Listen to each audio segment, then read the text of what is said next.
Hi, good evening, everybody.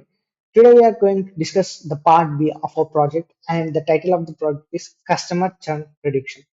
The goal of the project is to develop a classification model that predicts whether the customer will churn or not.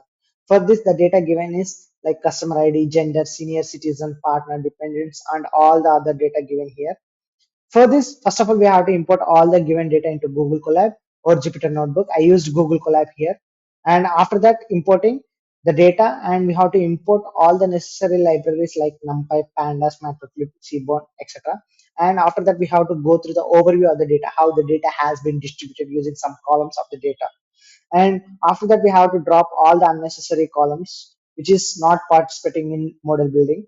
And we can see the variables and their data types like gender, object, int, float, etc. And we have to see whether there are any null values in the given data set, and we have to treat the null values or replace the null values with mean, median, or mode in the upcoming steps. After that, I divided the columns into numerical columns and categorical columns for better model building. And here I treated or replaced the null values of total charges with mean here. And here we can see there are no null values here. After that, we have to analyze all the important or graphical data to understand the data, how the data has been distributed, how the data has been given, like gender and their count, male and female count, whether the male or more or female or more, and all the important graphical data. We have to understand all this for better model building. For numerical type of data, we have to understand the box plot, and if there are any outliers in the box plots, we have to treat in the upcoming steps. And this is the data description, like uh, count, mean, standard deviation, minimum and maximum values of the variables, and other important graphs here. And after that, we have to treat the outliers. I use IQR method to treat the outliers here. And after that, treating outliers, you can see there are no null values at all, or some minimum null values are there. And after that, we have to go through the heat map, which shows the relation or correlation between the variables. And after that, we have to import all the necessary libraries like from sklearn, xgboost, xgb classifier, and all the stuff. After that, we have to label the data, object type data. And after that, we have to divide the data into testing part and training part. I used 20% of the data for training testing part and 80% of the data for training part.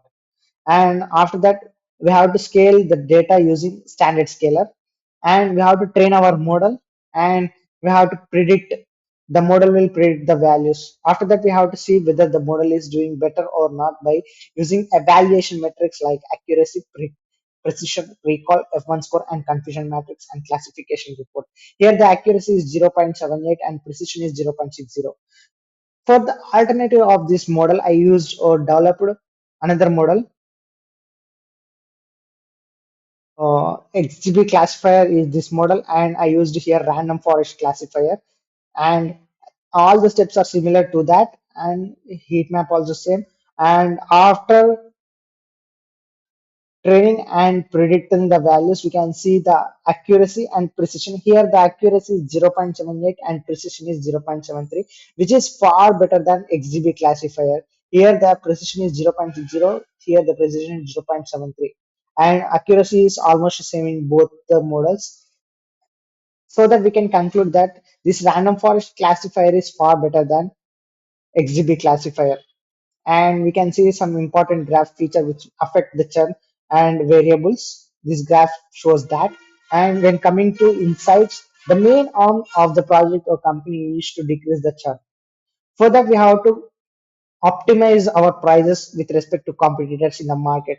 The customers who are having add-ons are most important customer. We have to give more priority for them. And for better like churn or to decrease the churn, we have to encourage the customer to go for 1 year or 2 year contract. And then we have to do a lot of things to decrease the churn. And the customer also should be at its levels. Customer support should be more for this. And the cost top customers who are paying high charge should be considered as prime customers, and better, or we have to give more importance for them. So that in these insights, like if we do this like this, we can optimize the churn. This is what I love about the project. Thank you.